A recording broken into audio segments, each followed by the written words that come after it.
Hey everyone, and welcome to This Explainer. Today, we're going to break down an absolute powerhouse of a component, the BD678 transistor. We're going to uncover the internal magic that makes it so incredibly useful in electronic design. If you've ever found yourself staring at a blown 3D printer control board, or maybe trying to resurrect a vintage audio amplifier, you know the exact challenge we're tackling today. Basically, if you've ever needed to switch a serious amount of power efficiently and reliably, you are exactly in the right place. But before we get into the technical weeds, let's look at a classic, massive engineering problem. How do you control heavy electrical loads using only microscopic control signals? Imagine you've got a sensitive control circuit, right? Like a modern microcontroller, an Arduino, or a Raspberry Pi. These brains of the operation typically max out at a frail 20 to 40 milliamps of output. I mean, that's barely enough current to light up a standard LED, let alone spin up a heavy DC motor, snap an industrial relay shut, or drive a high-torque actuator. You just can't connect them directly without frying your board instantly. You need a middleman, something that can translate a mere whisper of a signal into an absolute roar of power. And that is exactly where our component comes into play.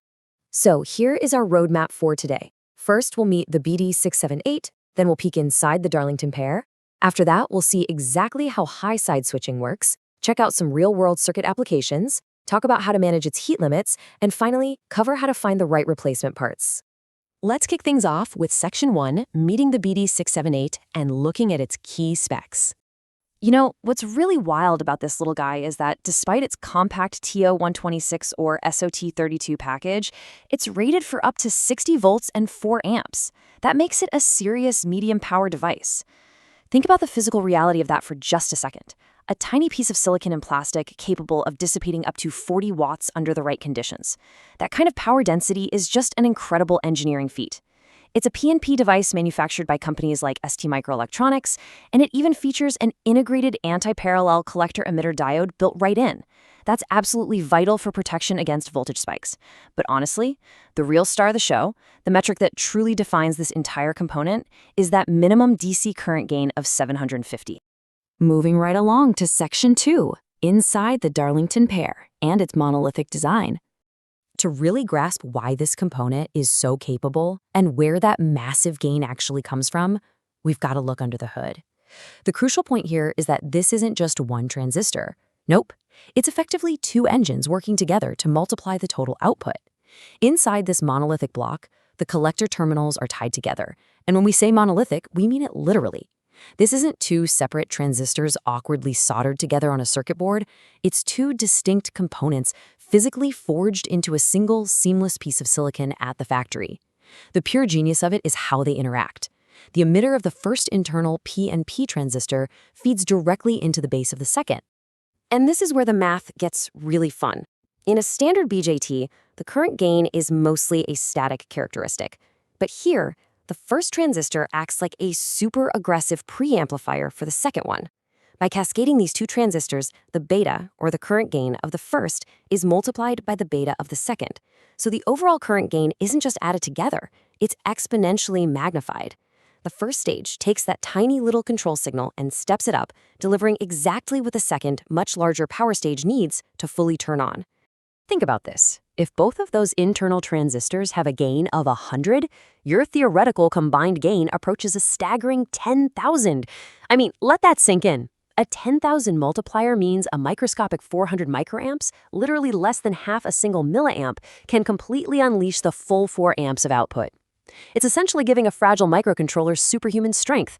Now, sure, while the actual operating gain will naturally fluctuate depending on your circuit's specific temperature and load conditions, this compounding effect is exactly why a mere trickle of input current can effortlessly command the BD678's massive power delivery. All right, on to Section 3, high-side switching and the power flow cycle. Since the BD678 is a PNP device, you'll typically place it between your positive power supply and your load. This acts as a high-side switch. High-side switching is incredibly beneficial because it allows the load to remain permanently tied to ground. If you're building metal chassis designs, say in automotive settings or heavy industrial equipment, having a permanently grounded load is vastly safer. It significantly reduces the risk of accidental short circuits. So how's it work? Well, initially, when the base voltage is close to the positive emitter voltage, the switch is off. But when that base is pulled sufficiently negative relative to the emitter, boom, the first transistor wakes up, hands the baton to the second, and just floods the connected load with current. Your power flows right from the supply, through the emitter and collector, and directly into the load. Bring that base voltage back up, the transistor shuts down and cuts the power entirely. Now a massive warning before you even think about wiring this up. While this pinout is common, blindly trusting random form pinouts is the absolute fastest way to let the magic smoke out of your components. Typically, if you're looking at the front, pin 1 is the base, pin 2 is the collector, and pin 3 is the emitter. However, never ever rely on assumptions. Always grab your multimeter or check the specific manufacturer's data sheet for your exact part before you apply any power. Because getting this backward, that guarantees an instant, irreversible failure. Next up, Section 4, Real-World Circuit Applications. Where do we actually find this thing? Thanks to that massive gain and that integrated anti-parallel diode we talked about, you'll see the BD678 doing the heavy lifting in everything from medium DC motor controls to audio amplifier driver stages. Let's look at solenoid drivers as a prime example of why this matters so much. Solenoids are inductive loads, right? And when their magnetic coil turns off, they shoot a massive, destructive voltage spike backward into the circuit. It's a nasty phenomenon known as inductive kickback, but the BD678's built-in diode acts as an automatic shield. It absorbs that hit, completely protecting the rest of your sensitive electronics from being destroyed.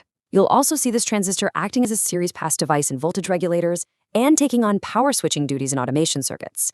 It is just an incredibly versatile workhorse. Which brings us to Section 5, Limits and Heat. How to manage the constraints. It's an amazing tool for sure, but it's time for a quick reality check. The Darlington configuration comes with some distinct engineering trade-offs. You just can't get that massive gain without paying a little efficiency tax.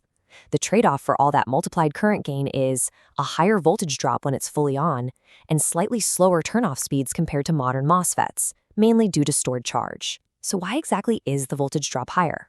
Well, internally you have 2 base emitter diode voltage drops in series instead of just 1. Because of that, the saturation voltage, which is the voltage left hanging across the transistor when it's fully conducting, is noticeably higher than a standard single bipolar junction transistor. Let's crunch the thermal math real quick to see why this matters. A 2-volt drop at 2 amps means you're generating 4 watts of heat. Now, while 4 watts might not sound like a huge number in a vacuum, generating 4 watts of continuous heat on a tiny piece of plastic is absolutely blistering. If you push this component towards its 1.5 amp or higher ratings, you absolutely must plan for thermal management. If you don't apply proper thermal paste and bolt it to an appropriately sized aluminum heatsink, the device has literally no way to shed that energy. It'll rapidly exceed its maximum junction temperature, bake the silicon inside, and fail catastrophically. Finally, let's wrap up with Section 6, Finding the right replacements and substituting safely. So your BD678 failed, and you need a replacement. Is an equivalent part automatically a drop-in replacement? The short answer? Absolutely not. You must always compare parameters like power dissipation, saturation voltage, and pinouts before soldering anything to your board. Hardware repair requires some careful detective work. Engineers design these circuits with highly specific thermal envelopes and switching thresholds in mind. Slapping in a part that is just close enough often leads to a secondary failure a few weeks later, sending the device right back to the repair bench. You have to ensure your replacement strictly matches or exceeds the 60-volt, 4-amp minimums, and can handle the exact same thermal demands. If you're struggling to find an original from STMicroelectronics, there are a few solid backup plans. These 5 PNP Darlington transistors, the MJE NKSC 700 and 702 series, along with the NTE 2346, are frequently listed as potential substitutes. That is, provided they match your circuit's specific voltage and current needs. But hey, verifying the datasheet is only half the battle nowadays. We also have to acknowledge the sad reality of counterfeit parts in the modern electronics repair market. Buying from reputable, authorized distributors is just as critical as finding the right datasheet specs. Otherwise, you might end up with a relabeled, inferior component that's just going to instantly pop the second it's under load. Now, you might be tempted to just slap a P-channel MOSFET in there for better efficiency and less heat, right? Well, hold on a second. Remember that a MOSFET is not a direct replacement, and it will require you to actively redesign the control circuit.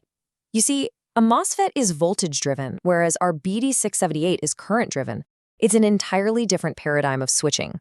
Dropping a MOSFET directly into a BJT socket usually results in a floating gate, highly erratic switching, and immediate failure. To make that transition safely, you have to completely rework the driving stage to include proper gate resistors and pull-downs. So it really all comes down to the specific needs of your project, which leaves us with a fun question for your next build. Will you embrace the brute force simplicity of the Darlington multiplier to solve your high-power design challenges, Or will you take the time to redesign your circuit entirely for the cool efficiency of modern MOSFETs? The choice is totally yours. But now, you've got the exact blueprint you need to confidently command the flow of power. Thanks so much for hanging out with us for this explainer, and we will catch you next time.